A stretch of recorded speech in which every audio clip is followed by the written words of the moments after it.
Hey everyone, let's just jump right into this explainer. Today, we're unpacking a really fascinating and honestly quite provocative piece of source material. It basically argues that the incredibly well-intentioned College for All movement actually ended up sabotaging two entire generations of workers. We're going to break down how this text claims a noble idea shaped our physical world and turned into a massive policy failure. Every child should go to college. We've all heard it, right? Well, according to the source, this noble-sounding slogan from about 30 years ago quickly morphed from an aspirational idea into absolute educational dogma. The text outlines how it was pushed relentlessly by politicians, funded by billionaires, and echoed by guidance counselors.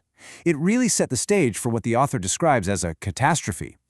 Parents became absolutely terrified that their kids would be deemed failures if they didn't pursue a 4-year degree. Okay, let's dive into this roadmap.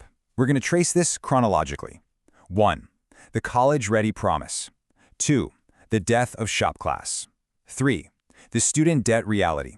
4. The skilled labor crisis. 5. The AI disruption. And 6. Path to real reform. Let's get into it.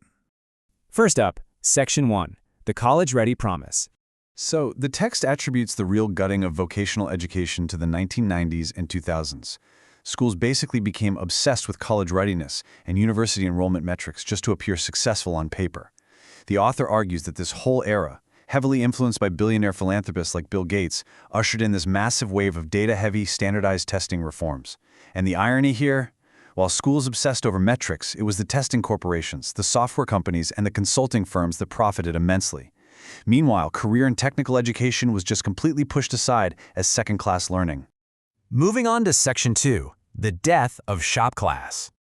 Take a look at this pretty stark list of eliminated programs. Welding, carpentry, auto repair, HVAC.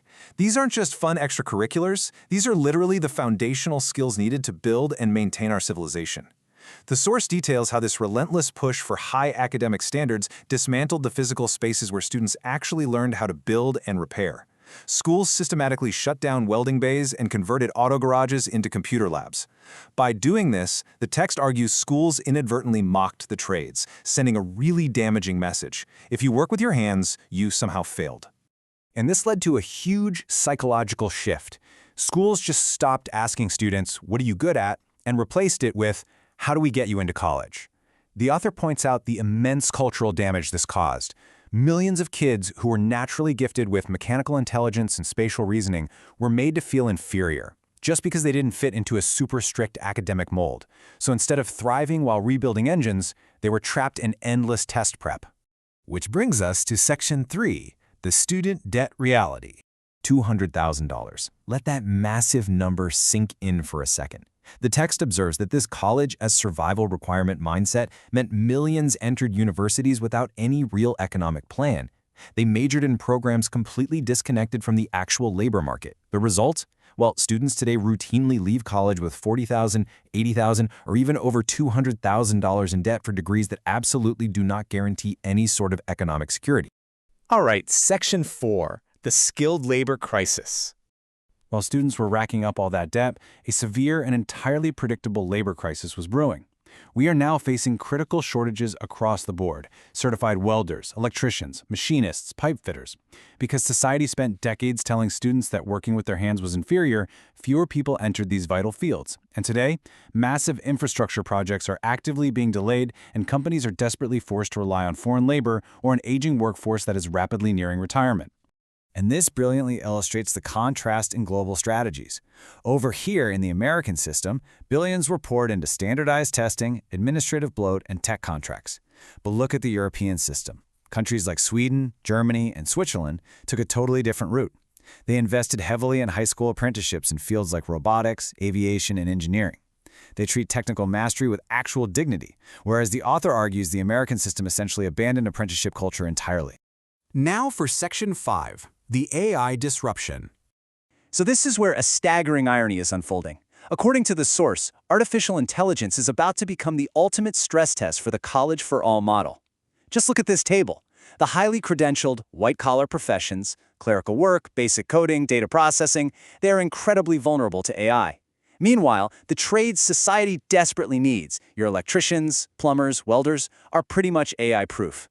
The very tech elites who pushed the college agenda built the technology threatening those exact jobs, while our physical civilization continues to rely entirely on the trades. So, what does this all mean? It brings us to this critical rhetorical question posed by the material. What happens when a nation forgets how to build? Think about it.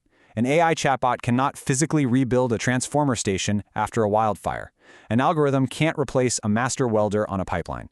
The modern economy still rests heavily on physical labor and industrial competence, things the source argues America simply forgot. Finally, Section 6, Path to Real Reform.